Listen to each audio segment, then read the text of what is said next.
Hey everybody, before we get into today's episode, here's something cool. Debloat by Lumo is a clean, effective supplement designed to support digestion and relieve bloating quickly. It works by breaking down carbs, fats, and proteins into smaller, more digestible pieces so your body can absorb nutrients better. And with only 4 food-based ingredients, it keeps things simple and clean. Check it out at trylumo.co and use the code INFOONTHEGO for 15% off. You can find the link in the show notes. Feeling overwhelmed by life's challenges? At Salt River Therapy, their therapists provide you with a safe, affirming space to heal and grow. Salt River Therapy Practice offers compassionate, quality therapy for individuals and couples, both in person in Brooklyn and virtually throughout New York and New Jersey. Salt River Therapy specializes in anxiety, grief, low self esteem, identity issues, trauma, relationship challenges, and more. They accept most New York Aetna plans and have a sliding scale rates available. Ready to prioritize your mental health? Schedule a free consultation today at saltrivertherapy.com. That's saltrivertherapy.com. Let Salt River Therapy support you on your journey to well-being.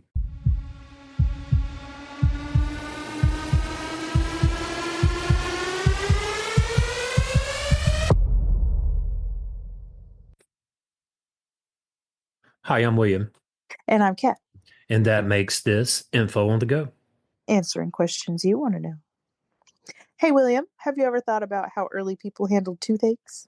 Yeah, but I always just thought when they had a toothache or when one was bad, they just pulled them out. Well, early peoples were a little more advanced than that. On this episode of Info on the Go, dentistry. Before 1000 BCE, the earliest evidence of dentistry dates back to around 7000 BCE in the Indus Valley Civilization, which encompassed parts of the modern-day Pakistan and India. Archaeological findings suggest that the people of this ancient civilization practiced a rudimentary form of dentistry using flint-tipped tools to drill into teeth, likely to remove decay or relieve pain. Oh, this sounds like it hurts. Like, uh, yeah. Uh, I mean, they couldn't have had anything for pain. I guess we're going to get into that though. Right. Researchers have uncovered human remains with teeth that show clear signs of drilling. These teeth exhibit smooth, round holes consistent with mechanical drilling, indicating a surprisingly advanced understanding of oral care of the time. Some of these drilled teeth show signs of wear, suggesting that patients even survived the procedure and continued using their teeth afterward. They Although there is, I was just gonna say they survived getting their teeth drilled. uh, Ugh, it all together just sounds awful. it really Awful. does. Although there is no definitive evidence of anesthetics or pain relief methods, it is possible that early dentists used herbal remedies to alleviate discomfort. This discovery, this discovery challenges previous assumptions that dentistry emerged much later in history and highlights the ingenuity of early civilizations in addressing health concerns. Around 5000 BCE, the Sumerians believed that tooth worms caused tooth decay, a notion recorded on clay tablets in cuneiform script. This misconception arose from the appearance of cavities and tooth pain, which resembled worm burrows. I can get where they think there's worms in their teeth. Yeah, I mean, think about yeah, it, because they don't know anything about brushing their teeth. Um, and you get a cavity, it's a little black hole. I mean, yeah. No, they're I not can really. I can see that with because I mean, if you have an apple or a worm in your apple, it has a hole like that. Yeah, and so they're just assuming that's what's causing this.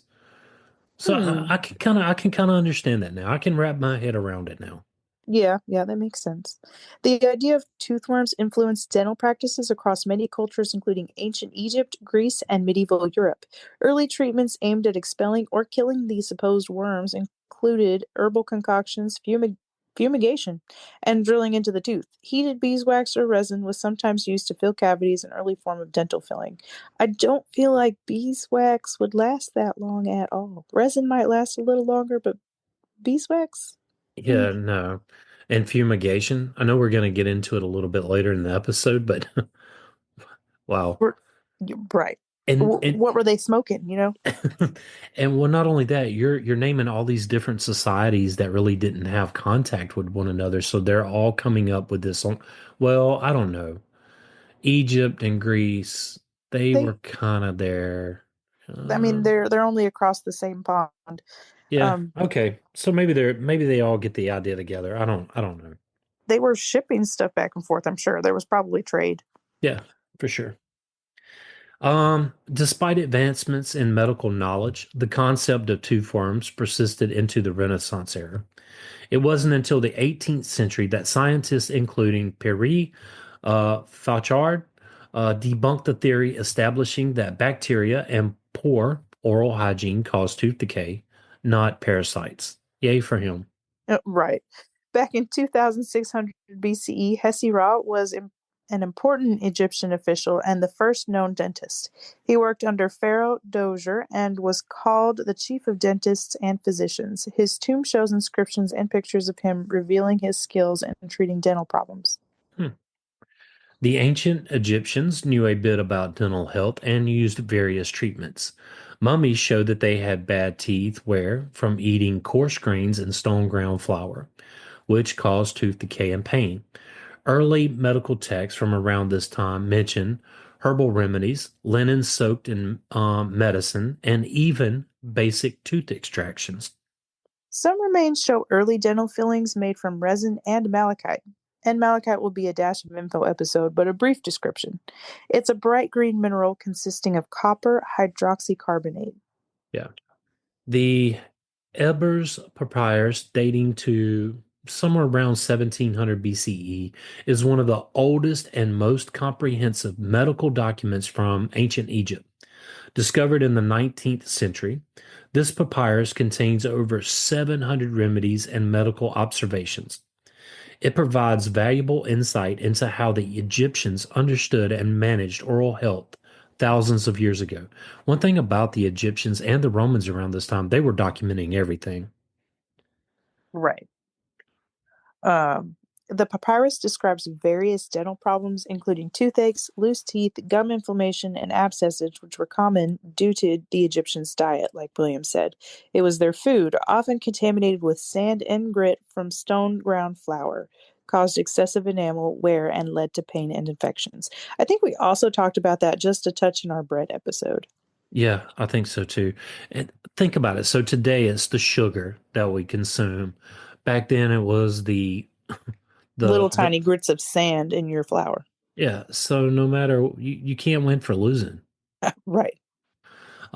So to treat these conditions, Egyptians, physicians, prescribed herbal remedies, ointments, and topical applications. Some of the documented treatments include, Honey and herbs. Honey, known for its antibacterial properties, was commonly used in mouth rinses and topical applications to soothe inflamed gums and prevent infection. I think we talked a little bit about the antibacterial properties of honey in our honey episode, but Right. I'm pretty sure we did, but I don't think we talked about it as being a mouth rinse. Did we? Nope, I don't believe mouth rinses came up. Just the antimicrobial part, or yeah, antimicrobial and bacterial part. Yeah, because they used to use it on wounds and stuff like that. So honey's a versatile substance, right? Right. It's superfood. Ground spices and minerals, mixtures of cumin, frankincense, and malachite were used to create paste that could be applied to aching teeth or swollen gums. Willow bark. The bark of the willow tree, which contains salicylic acid, which is a natural pain reliever similar to aspirin, was used to alleviate dental pain. I think you just chew on the bark. Yeah, and I think we need to do an episode on salicylic acid and willow Hmm. bark. Okay, Agreed. maybe it'll probably be a dash though. Yeah. Linen soaked in medical solutions. Infected or abscessed teeth were sometimes treated by applying linen strips soaked in anti-inflammatory or antiseptic mixtures to the affected area. Fumigation. We can't wait to hear this one. Some texts mention using fumigation techniques to smoke out disease or decay, possibly a treatment based on the ancient belief in the toothworms. What were they smoking? What were they smoking? By 500 BCE, Greek scholars such as Hippocrates, often called the father of medicine, and Aristotle, the famous philosopher and scientist, made significant contributions to the understanding of dentistry.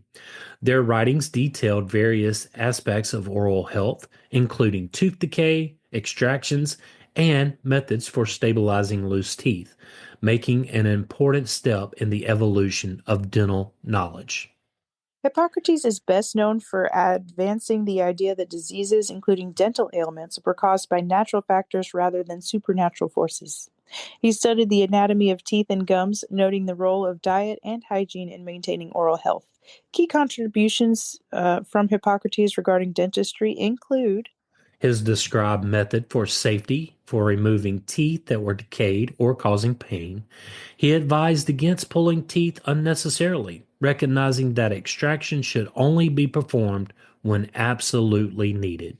yeah, I mean, back in the day, I don't know how you would take in nutrition Yeah, I without mean, any teeth. because a lot of red meats and stuff. I mean, it was just grains and meats, right? Yeah, I mean, and you can't chew some of that sand without those teeth. So, Well, I know they had milk and eggs, but still, there's a lot of vitamins that you can't get just from those things. right. I mean, and that's a lot of honey to be eaten. True. This is true. Or mead to be drank uh, Right. in that 2-year-old rainwater. Oh, goodness. A All right, I'll stop. Fair enough. He wrote a periodontal disease. He wrote about periodontal disease, recommending the use of mouth rinses made from vinegar and herbal mixtures to reduce inflammation. I can see how that could help back then before mouthwash. Yeah, I could see that for sure. Oh, we need to do an episode on mouthwash too, because it really wasn't set up to be a mouthwash at first. Really? Yeah, oh yeah. I think it was used for like a medical cleansing application. Huh. Yeah. So all right, we'll do a dash of info along with malachite too. He suggested that infected teeth could be treated by applying medicated wool soaked in oil or herbal extracts, a precursor to modern dental dressings. I'm gonna say, I mean, we have that in our little in the oral care sections these days. Yeah. His texts include descriptions of how to treat broken jaws, including splinting techniques to hold fractured bones in place. Ooh, Oh man. ooh. I pray I never get a broken jaw. Okay. Mm-mm. Seriously. I knew someone who had to have their jaw wired shut. Look here. I really like food, and I really do thoroughly enjoy chewing food. I could not imagine having to slurp it all through a straw. Yeah, they were having a pretty tough time. Yeah, but I do Aristotle, love smoothies though, so that helps. well, that you would have to drink a lot of smoothies for sure, and Mm. probably get some vitamin intake in there too. You can put vitamins in smoothies, and most of the smoothies is fruit, which is vitamins. Uh, True, true. I'm just not. I can't. I don't. I'm not a smoothie kind of guy. You're missing out. I'm telling you, you're missing out. My daughter loves smoothies. My wife loves smoothies. As long as I can get the coffee thing, I'm good. You can put coffee in a smoothie too. Okay. Well, I mean, I do like fraps and stuff like that. So Hmm. I know Hmm. it's not really the same thing. No, but And you my can have like a protein coffee type smoothie. and my daughter, she does make us like a fruit smoothie. Sometimes she'll take like the bananas, the strawberries, pineapples. I think she puts a little milk and a little sugar, or she puts something in there, um, Yeah. I like some usually yogurt or use something milk other. and yeah, no, yogurt's a good option too. Milk and you can even add some honey. Oh, yeah, I put honey in. I well, let's get back to dentistry. We digress. Yes, we can talk. I could talk all day about honey and stuff like that. Hmm. Aristotle, while primarily a philosopher and scientist, also wrote about dental health in his studies of human anatomy and medicine. Key contributions from Aristotle regarding dentistry include Aristotle noted that men generally had more teeth than women, though this was later proven incorrect. Stay with us. We'll be right back. AI can feel overwhelming, right? Every day there's a shiny new tool, another hype, another headline. But where should you actually start? What's working for other businesses? And what types of AI really matter for your company? That's exactly what we unpack on the Beginner's Guide to AI. Each episode blends insightful conversations with business leaders and easy to follow explainer episodes to help you navigate the AI landscape with confidence. Tune in to Beginner's Guide to AI wherever you listen to your favorite podcasts. He discussed the causes of tooth decay and emphasized the importance of keeping the mouth clean to prevent disease. Aristotle mentioned that teeth loosened due to injury or disease could be stabilized using wire, an early form of dental splinting that was a forerunner to orthodontics. I don't know if I want to see what they had to stabilize, like what kind of wire to stabilize with, and without like anesthetic properties, like the kind that we have today anyway. We have pretty powerful stuff these days. I think they were using gold or How do they or wire pewter. things together? Did they have to sew it in? Because that just sounds terrible. That does sound terrible. But they didn't really have glue to glue it in, so Well, I'm thinking they would just like run it around the teeth and kind of like use something to tighten it up with. But ooh, to your point, what kind of wire was it? right. Okay. He described procedures for removing impacted teeth and suggested using heat or cauterization to manage dental infections. Oh man. Mm-mm. And This again, we that's we hurting come me. full circle back to the not as powerful anesthetics. Yeah. Mm. The writings of Hippocrates and Aristotle were widely studied by later physicians and influenced medical practices for centuries. Their work laid the groundwork for Roman medical advancements, which further developed dental tools and surgical methods in the following centuries. By 100 CE, the Romans had developed a more sophisticated approach to dentistry. One of the most influential Roman medical writers of this era was Aulus Cornelius Celsius, whose work provided detailed descriptions of dental treatments, including pain relief, abscess management, and jaw fracture treatment. Additionally, the Romans made significant advancements in dental uh, prosthetics, including the use of gold crowns and fillings to restore damaged teeth. See, they knew they had to use something around gold. Mm-hmm. So Yeah, I'm thinking that Aristotle and Hippocrates knew that too, because there's certain things you can't put in your mouth. right. Or maybe they use silver too. You could use silver. Yeah, I mean, you can use gold or silver. I mean, and that is very smart of them. However, they were still using lead. Yes, and I was just going to say lead was being used too. So, You know, who knows? Celsius was born in 25 BCE and passed away in 50 CE. He was a Roman encyclopedist who compiled medical knowledge from Greek and Roman sources. His work, De Medicina, was one of the earliest medical texts to be printed after the invention of the printing press, which was created by Johann Gutenberg, in case anybody didn't know. but just think about Factoid. his right, well, factoid, but his writing stayed around for that length of time. Think about that. Like that's That's a long time. so he was ahead of his time, basically. Well, and the printing press was invented long after the CEs. Yeah, So that medical text was around in either word of mouth or probably on stone tablets still. yeah. Well, they had like papyrus and Oh, yep, there's papyrus too. So I mean, but they were just hanging out for a long time. yeah. Hmm. Um, in it, Celsius recommended rinsing the mouth with warm water, vinegar, or herbal infusions to relieve dental pain. He also advised using poultices, opium-based medicines, and even cauterization um, for severe cases. And basically, cauterization is burning the nerve. well, at It- least we're getting into some better pain medicine there. Okay. It might hurt at first, but when if you burn that nerve down and you get it just right, like it could impact somebody's life. It could be life changing for sure. Right. He detailed the treatment of dental abscesses, suggesting that they should be lanced and drained to relieve pressure and pain, a technique still used in modern dentistry. He also recommended antiseptic rinses made from honey, wine, or vinegar to prevent infection. The alcohol from the wine Right, and the antiseptic, the antibodies from the honey right, and, and the vinegar rinse would definitely clean the mouth out for sure. for sure.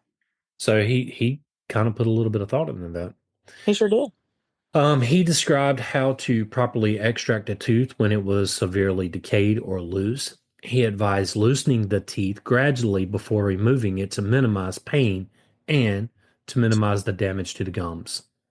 He explained methods for stabilizing fractured jaws using bandages and splints, helping to ensure proper healing. The Romans were pioneers in early dental restorations using metalwork techniques developed for jewelry and coin making to create dental appliances. Hmm. Very thin wire. So, they probably did wrap it around the teeth, like you were saying. Yeah. The Romans used gold crowns to restore damaged or broken teeth, an early form of dental prosthetics. These crowns not only improved function but also served as a status symbol for the wealthy. I mean, if you got gold crowns, they Right. brought a whole new thing to the bling. You're definitely rich if you got some gold teeth. They crafted bridges and dentures using gold wire to attach artificial teeth. See, I told you it was gold wire. Mm-hmm. Often taken from human or animal sources to healthy adjacent teeth. These techniques helped replace missing teeth and restore chewing ability. Oh man, I don't know if I could deal with knowing I had someone's tooth that passed away. Or like your favorite pet or something, Mm, wherever they got their yeah. teeth from. I know some. Experimented with gold fillings and other substances such as resins or bitumen to fill cavities and protect against further decay. And basically, bitumen is a black mixture of hydrocarbons obtained naturally or as a residue from petroleum distillation. Huh. Yeah. So the Romans placed great emphasis on oral hygiene, believing that a clean mouth was essential for overall health. I would agree with that. Yeah, even some studies today show that there's diseases directly related to heart attacks in the mouth. Mm. Not Well, diseases, but bacteria. yeah, I could see that. So the Romans used chewing sticks, toothpicks, and primitive toothbrushes made from twigs and cloth. Additionally, they created early toothpaste formulas from ingredients like crushed bones, oyster shells, charcoal, and mirth to clean their teeth. I'm imagining they're taking that enamel off. Right. Uh, Oof. that's some pretty rough stuff. Charcoal, I get. Right. But crushed bones and oyster shells, no. Yeah. If you Charcoal know would be anything the better about of them. density in stones, even the only thing that can scratch a diamond is a diamond. So I don't think bones or oyster shells would be very good at not scratching teeth Yeah, or I don't think sanding so. them, at least. Yeah, the charcoal, is kind of a base for like lye soap, so that would actually be a good cleanser, Right. and probably be the best cleanser for toothpaste. Right. Roman dental practices, particularly those recorded by Celsius, influenced medieval and Renaissance medicine. By 700 CE, Islamic scholars played a crucial role in preserving and expanding medical knowledge, including dentistry. One of the most influential figures in Islamic medicine was Albicus. Um, he was a pioneering surgeon from Al Hadis, modern day Spain. His writings provided detailed descriptions of dentistry, of dental surgery, tooth extractions, and oral hygiene, influencing medical practices in both the Islamic world and medieval Europe.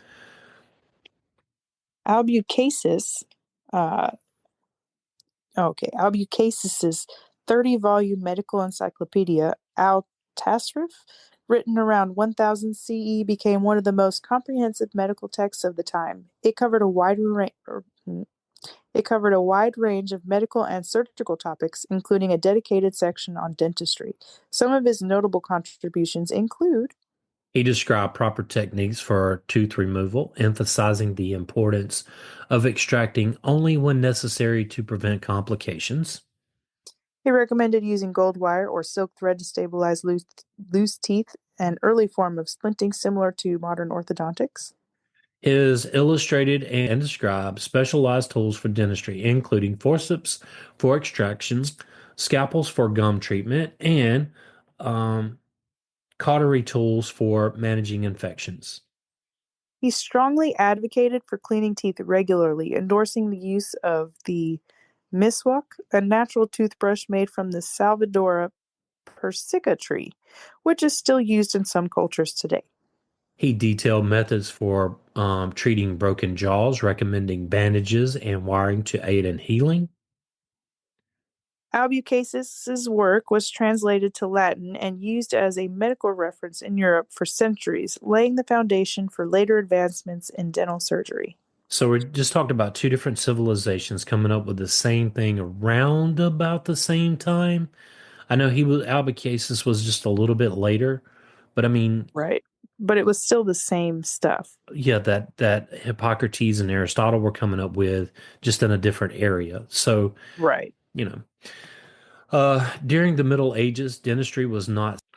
During the medieval ages, from the 5th to the 15th CE, dentistry was not a separate profession, but rather a skilled practiced by barber surgeons, monks, and untrained practitioners. Barber surgeons. Mm. Mm. Yeah, we're going to get into that in here in a minute.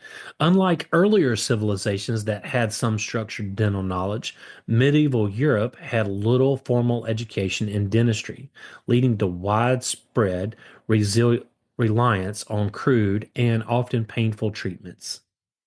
Since physicians of the time focused on more prestigious medical conditions, dental care, particularly tooth extractions, was often performed by barber surgeons.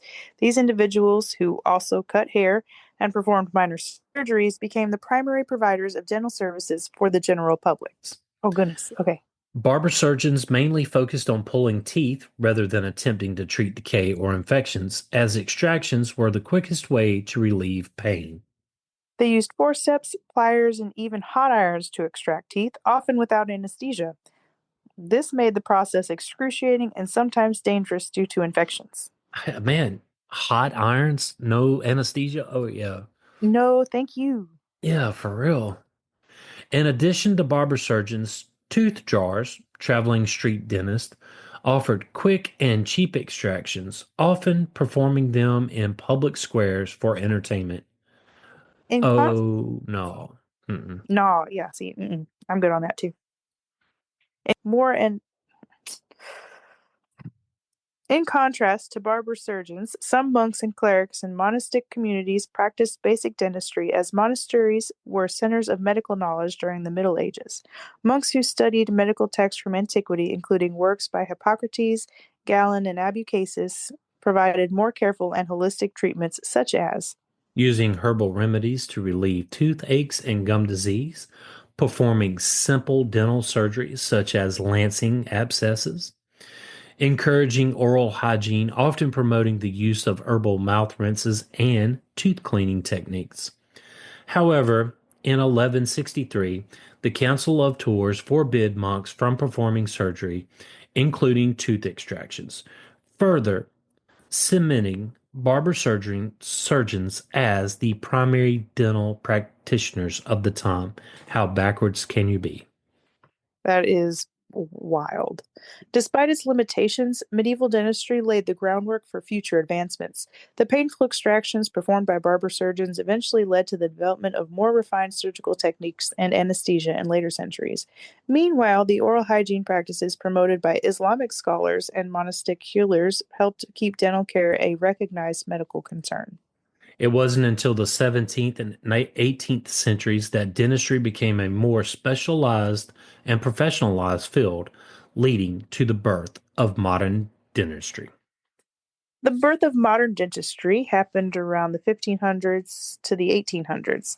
So, 1723, Pierre Fauchard, a French physician, wrote The Surgeon Dentist, establishing dentistry as a medical profession. He introduced innovations like dental fillings, braces, and prosthetics, setting the stage for modern dental practices. 17 to 1800s, the first dental instruments, including forceps and drills, were developed, improving the precision and effectiveness of dental treatments. 1840. The Baltimore College of Dental Surgery, the first dental school, was founded in the U.S., providing formal education and training for future dentists. In 1859, the American Dental Association, the ADA, was established to promote dental health and professional standards. 1873. Colgate produced the first commercial toothpaste, making dental care more accessible and routine. Wow, that's a lot earlier than I thought. 1895, Willem Brereton discovered X-rays, revolutionizing dental diagnosis by allowing dentists to see inside the teeth and gums. X-rays was a game changer. Absolutely. 20th and 21st century advances, the 1900s. The discovery of fluoride's cavity-preventing properties led to the creation of fluoride toothpaste in 1914 and the introduction of fluoridated water in 1945, significantly reducing tooth decay. From the 1930s to the 1950s, the invention of nylon toothbrushes in 1938 and electric toothbrushes in 1954 improved oral hygiene by making brushing more effective and convenient. I could not imagine a 1954 electric toothbrush. That sounds scary. It does. It's like a toaster in the bathtub. Oof. Mm. I'm sorry. The 1980s to 2000s, innovations like dental implants, laser dentistry, and digital imaging transformed dental care, offering more options for tooth replacement, precise treatments, and accurate diagnoses. Today, dentistry continues to advance with technologies like 3D printing, AI diagnosis, and regenerative treatments, pushing the boundaries of what's possible in oral health and providing patients with more personalized and effective care.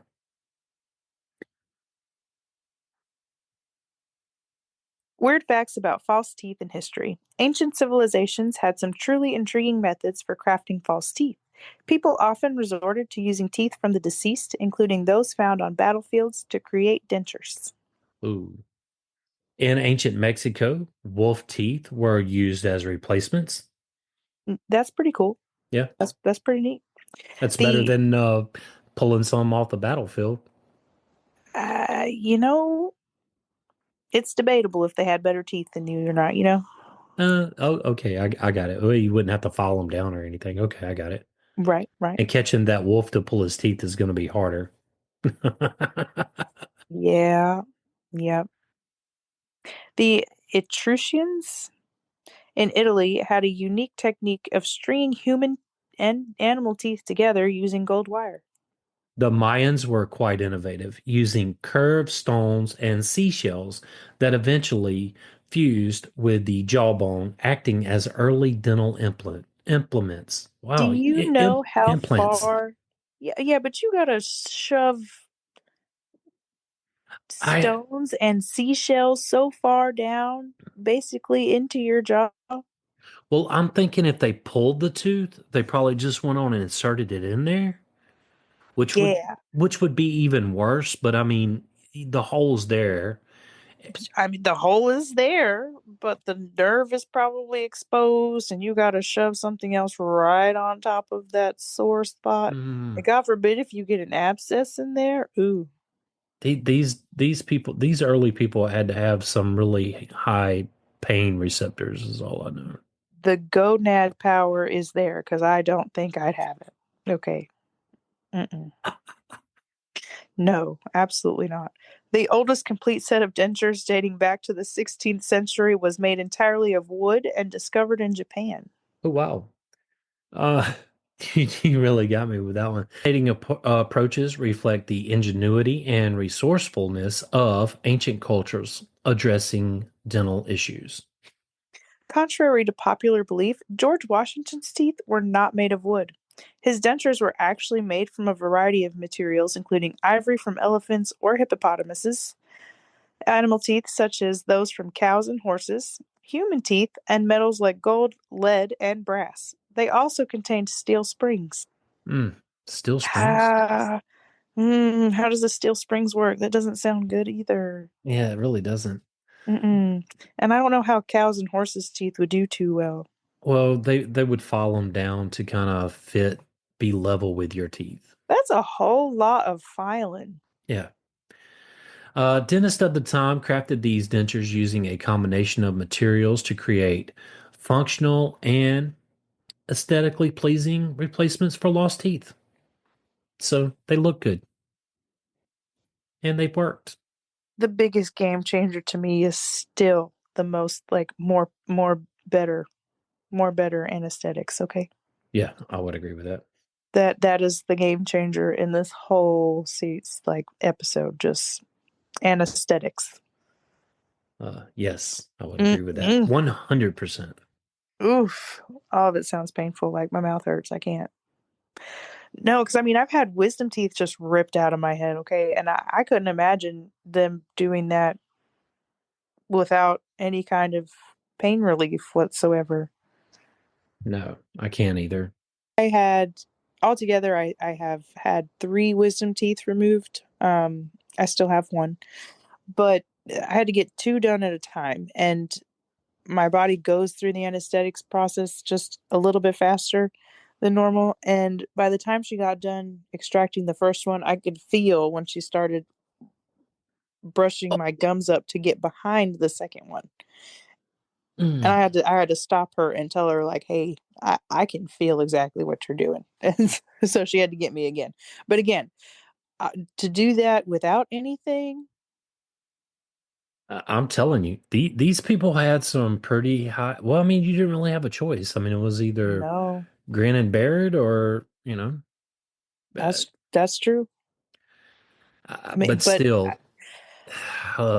yeah, that would hurt. no, and if you look up your nervous system and see how many nerves actually go from your brain to your mouth, it's really quite astonishing. And if you have tooth pain, which is why like they probably went through a lot of what they did back then, tooth pain is probably the worst pain that you can go through, especially if it's abscessed or an exposed nerve or anything like that. Like it has led some people to off themselves. Yeah, and sometimes certain tooth decay can lead to bacteria that can actually kill you. Yeah, So, for sure. yeah. But that's all I have. Yeah, that's all I got. This was really interesting. I don't even know where this idea came from. No, but it was very fascinating. I think it was just one we were talking about one day, like, hey, that would be a good idea. Yeah, yeah. But any case, if you would like to support this podcast, Well, before we do that, Kat, I want to take the time to thank all of our listeners, and especially the listeners that, when you're telling a friend about the show, that really gets the show out there. And, absolutely.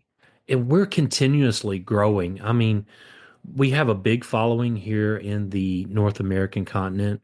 We have a big following now in Canada and in the UK, and we're building a following in Asia. Yeah, So, I know we say thank you in there. We just want to say thank you for telling a friend. Uh, absolutely. but all right, that's all I have, Sharing Kat. is caring. Yes, absolutely, 100%. So support this podcast. Click the support link in the show notes. William and I want to thank you for listening. Yes, thank you. Join the Facebook group at Info on the Go Share with us your show ideas. or ask us a question. Subscribe and follow us wherever you get your podcast. Send us a text. Email us at, infoonthegopodcast@gmail.com. and yes, that is all one word. Till next time. Stay curious.